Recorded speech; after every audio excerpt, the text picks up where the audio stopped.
अगर राजा ईमानदार होगा तो प्रजा ऑटोमेटिक ईमानदार होगी, और जब राजा बेईमान होगा तो प्रजा को कैसे। कभी कहता है कि मैं चोर हूँ, कहता है। बलात्कारी भी नहीं कहता कि मैं बलात्कारी हूँ। यहाँ तो भोग करने के लिए राजगद्दी पे बैठे हैं। अगर मेरा बाप प्रधानमंत्री है तो मैं प्रधानमंत्री के खिलाफ धरने पे बैठूंगा। मैं तो अपने बाप से कह दूंगा कि मेरे जितने भी मुकदमे सारे माफ कर, जैसे योगी ने अपने कर लिए। इनके जितने बड़े नेता सबसे पूछ ले, इनके सारे सबके दामाद मुस्लिम है, बता कैसे हिंदू हितैषी। मतलब इनकी लौंडिया शादी मुसलमान से करे प्यार और हमारी लड़की करे तो लव जिहाद। क्या नियंत्रण में क्या कानून है? जिसके 2 बच्चे होंगे वो तो ठीक, और जिसके 3 बच्चे होंगे वो गांव के प्रधानी का चुनाव नहीं लड़ सकता, सरकारी नौकरी नहीं कर सकता, और नगर निगम का चुनाव नहीं लड़ सकता। ठीक है, एमएलए का लड़ेंगे हम तो 6 बच्चे पैदा करके। अभी लोग विधानसभा चुनाव आने वाला है, उससे पहले ही जो मामले हैं वो खराब नजर आ रहे हैं। चूड़ी वाला एक केस अभी इंदौर में हुआ है, उसको लेके क्या कहेंगे? चूड़ी वाले पे ही धाराएं लगा दी गई हैं, तो पीटा गया है उसके ऊपर। अच्छी बात है, लगाने दो, अच्छी बात है। देश की जनता देख रही है, क्योंकि इस देश के अंदर जब तक हिंदू मुस्लिम नहीं होगा, जातिवाद नहीं होगा, तब तक बीजेपी का पेट नहीं भरता है। क्योंकि अपराधियों को तो पकड़ने की इनकी हिम्मत नहीं है, क्योंकि वे अपराधी बीजेपी वाले हैं, वे अपराधी आरएसएस के हैं। तो जनता को कैसे शांत किया जाए, तो इनका है कि जिसके ऊपर जुल्म होता है उसी को ये जेल में भेजते हैं। आखिर इतनी नफरत आती कहाँ है लोगों से? इतनी नफरत कहाँ से आती है लोगों में? राजनेता भरते हैं ये लोग। जो आरएसएस का काम क्या है? आरएसएस का काम है स्वयं सेवक संघ है, तो लोगों की तो क्या है? सेवा करना। कौन कह रहा सेवा करना है? ये आरएसएस वाले नफरत फैलाते हैं। उनका तो है स्वयं सेवक संघ। देखिए, स्वयं सेवक संघ कहते हैं कि जो चोर होता है वो चोर कभी कहता है कि मैं चोरी करता हूँ? कहता है ना, वो लिखता कहीं। और जिस तरीके से जंतर मंतर पे नारे लगते हैं, कानपुर की घटना होती है, ये मान लिया जाए कि ये यूपी चुनाव की तैयारी है बीजेपी की इस बार। देखिए, बीजेपी का एक केस अभी तक 5 शब्द थे, अब से बीजेपी में 6 शब्द आ गए हैं, और बिना इन 6 शब्द के इनका चुनावी सफर ना शुरू होता है ना खत्म होता है। कौन से शब्द हैं? हिंदू मुस्लिम, कब्रिस्तान शमशान, और 5वां था इनका पाकिस्तान, लेकिन अब इन्हें 6ठा मिल गया, छोटा भाई तालिबान। ये सारी चीजें मीडिया भी तो कह रही है। क्या तालिबान पे डिबेट चल रही है? और किस चीज पे चलेगी? देश का मुद्दों से ध्यान भटकाने का इससे बढ़िया तरीका कहाँ है? अभी तक इनके पास था कि भारत में कोरोना की 3री लहर आने वाली है, उधर तालिबान वाला क्राइसिस हुआ, भारत से कोरोना का सारे मीडिया से भाग गया। लेकिन आ तो राय कह रहे हैं 4 लाख केस नए आएंगे सितंबर में। क्यों? ये भविष्यवक्ता है। इसका मतलब नीति आयोग ने कही ये बात कि नीति आयोग बताएगा या भारत के वैज्ञानिक बताएंगे या भारत के डॉक्टर बताएंगे? इस देश का दुर्भाग्य यही तो है कि चपरासी राज करेगा और पढ़ा लिखा चपरासी होगा। जिसका काम है, नीति आयोग का काम है नीति बनाना, वो नीति तो बना नहीं रहा, भविष्यवाणी कर रहा है। अरे एम्स के डायरेक्टर है, बड़े डॉक्टर हैं गुलेरिया, वो बताएं, और हमारे इसके वैज्ञानिक होंगे वो बताएं, तो बात जायज भी लगती है। लेकिन यहाँ क्या है कि इस देश में 2 आदमी बोलते हैं और 2 ही आदमी इसमें बेचते हैं और 2 आदमी खरीदते हैं, तो वही चल रहा है। तो योगी जी जिस तरीके से कह रहे हैं कि हिंदुस्तान में भी तालिबान की एंट्री हो गई है, तालिबान यहाँ भी छुपे हुए हैं, उनको एक्सपोज करने का वक्त आ गया। बिल्कुल आ गया है, मैं बता देता हूँ, अगर योगी जी में हिम्मत है तो पकड़ ले। और भारत का अर्णव गोस्वामी वो बैठा नोएडा में, और उसने ट्वीट किया है कि यार भारत विद तालिबान, पकड़ो।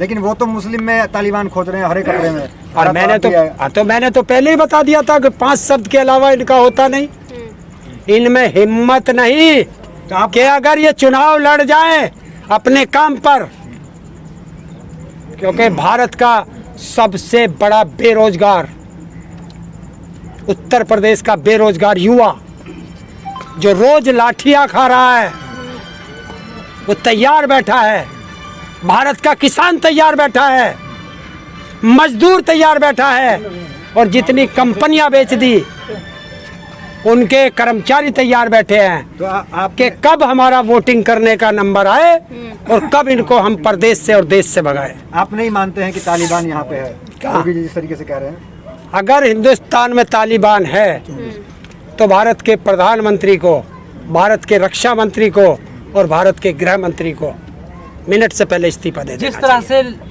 भारत के अंदर कई राज्यों में देखा जाए, चाहे इंदौर की बात हो, चाहे उत्तर प्रदेश की बात हो, चाहे दिल्ली की बात हो, हर जगह कहीं दलित बेटियों के साथ रेप हो रहा है, कहीं मुसलमान के साथ चूड़ी बेचने वाले को मारा जा रहा है, रिक्शा चलाने वाले को मारा जा रहा है, जय श्री राम के नारे लगवा के मारे जा रहे हैं। क्या ये तालिबान का हिस्सा नहीं? क्यों? तालिबान वाले भी कि तालिबान थोड़ा ही है, तो भारत है। तो ये लोग कौन है? ये लोग कौन है? बीजेपी के गुंडे, आरएसएस के गुंडे। यानी तालिबानी नहीं कहोगे ना, आरएसएस के गुंडे। काम तो ऐसा ही है ना, क्या लोगों की जान लोगों पे ले। देखिए अत्याचार करना।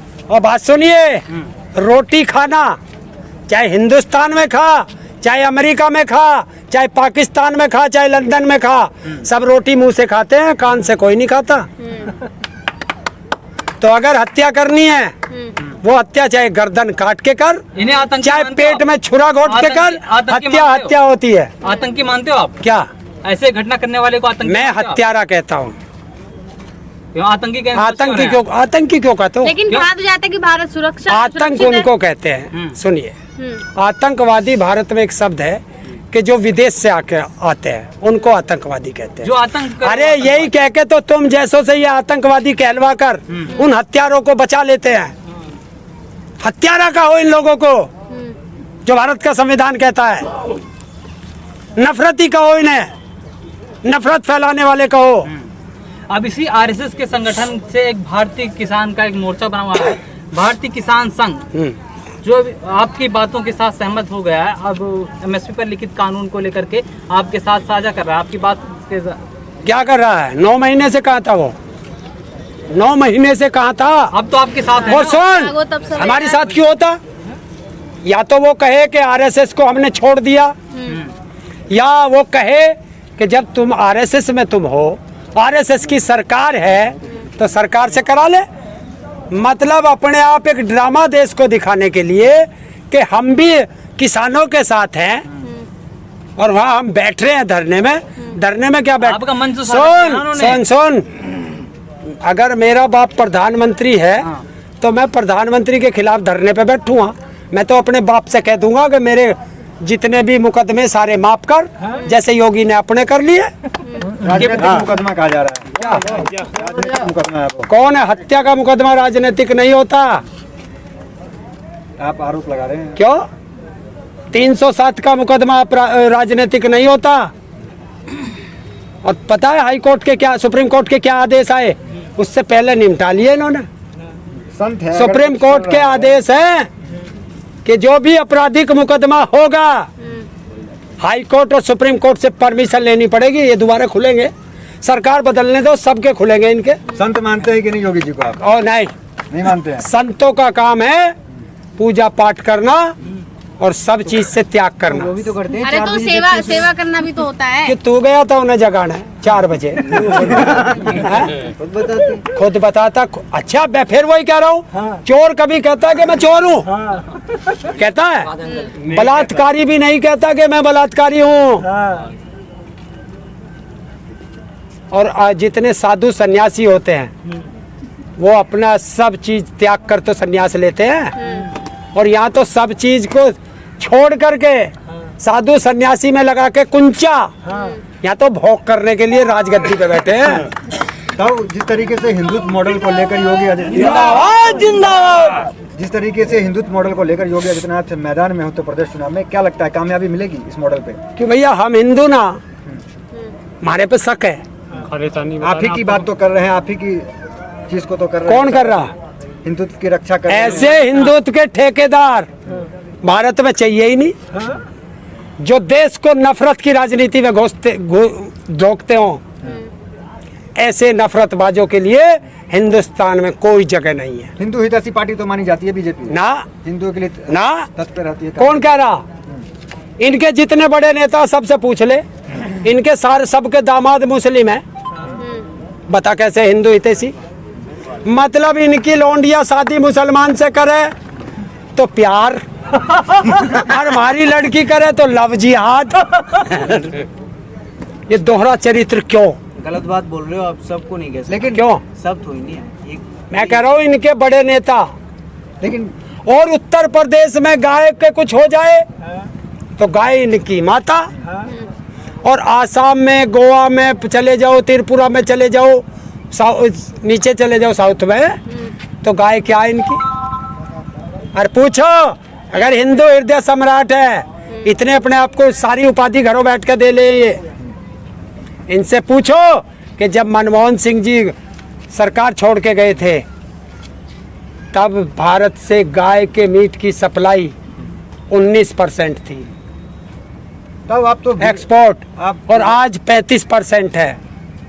तो किसके राज्य में गाय ज्यादा कट रही है बताए? तो तब आप तो विरोध कर रहे हैं, लेकिन कहा जा रहा है जिस तरीके से जनसंख्या नियंत्रण कानून हो या लव जिहाद का कानून है, इसको चुनाव में मास्टर स्ट्रोक के तौर पर बीजेपी इस्तेमाल क्यों करेगी। भाई? जनसंख्या नियंत्रण में क्या कानून है?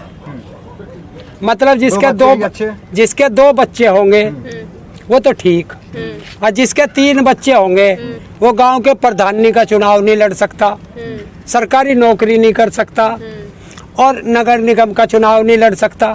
ठीक है, एमएलए का लड़ेंगे हम तो 6 बच्चे पैदा करके। एमपी का लड़ेंगे। जनसंख्या आपको नहीं दिख रहा उत्तर प्रदेश में? क्यों इन्हें नहीं दिख रहा? किसी काम का तो अबे जब तो मैं कह रहा हूँ कि इस देश में कानून हो तो एक संविधान हो। बाबा साहब का संविधान लागू करो। ये आरएसएस का संविधान क्यों लागू कर रहे हैं? देश में आरएसएस का संविधान नहीं है। बाबा साहब अम्बेडकर कौन कह रहा है? बाबा साहब के संविधान में बताओ। सस्ती लोकप्रियता के सबके लिए बाबा साहब के संविधान में लिखा है कि सबको एक जैसा कानून मिलेगा। तो जब ये जनसंख्या नियंत्रण का कानून ला रहे हैं तो वो एमपी एमएलए पे लागू क्यों नहीं होता? बता। सरकार की कमी है ना, है? सरकार नहीं ला रही है ना। हाँ, तो यही सरकार से ही तो कह रहा हूँ कि आरएसएस का संविधान लागू करना चाह रहे हैं। धीरे धीरे लेके आएंगे ना, शुरुआत नीचे से करनी पड़ती है। आपने क्या शुरुआत नीचे से क्यों करनी पड़ती है? ऊपर से क्यों नहीं आती? अगर राजा ईमानदार होगा तो प्रजा ऑटोमेटिक ईमानदार होगी, और जब राजा बेईमान होगा तो प्रजा को कैसे सुधार? आखिरी सवाल, आपको लगता है कि उत्तर प्रदेश चुनाव में कुछ प्रभाव पड़ेगा किसानों का? क्योंकि योगी आदित्यनाथ कह रहे हैं कि मुट्ठी भर किसान क्या कर लेंगे, क्या कुछ बिगाड़ पाएंगे हमारा देश की जिस जनता को, जिन अंधभक्तों को और मोदी को और आरएसएस को अगर हम मुट्ठी भर दिखते हैं तो उन्हें चैलेंज है 5 सितंबर को उस मुजफ्फरनगर में देख ले कि अगर उसकी मुट्ठी में नहीं, उसकी झोली मुजफ्फरनगर में भी किसान समा जाए तब बताना। ताऊ जाएंगे तमाम विधानसभा उत्तर प्रदेश के? क्या आप जाएंगे? देखिए, जागरूक करने लोग तमाम विधानसभा की बात तो नहीं करता क्योंकि मेरे पास सुविधा नहीं है। हाँ, जो विधानसभा का क्षेत्र के लोग मुझे बुलाएंगे खुशी खुशी उनके पास जाऊंगा। गोरखपुर जाने में डर तो नहीं लगेगा? क्या गोरखपुर जाने में? क्यों? पाकिस्तान में वहाँ बॉर्डर वो लगा पासपोर्ट। योगी जी है क्या? गोरखपुर में रहना होगा तो योगी योगी कहना होगा। अरे हिंदुस्तान में रहना होगा तो किसान किसान कहना होगा।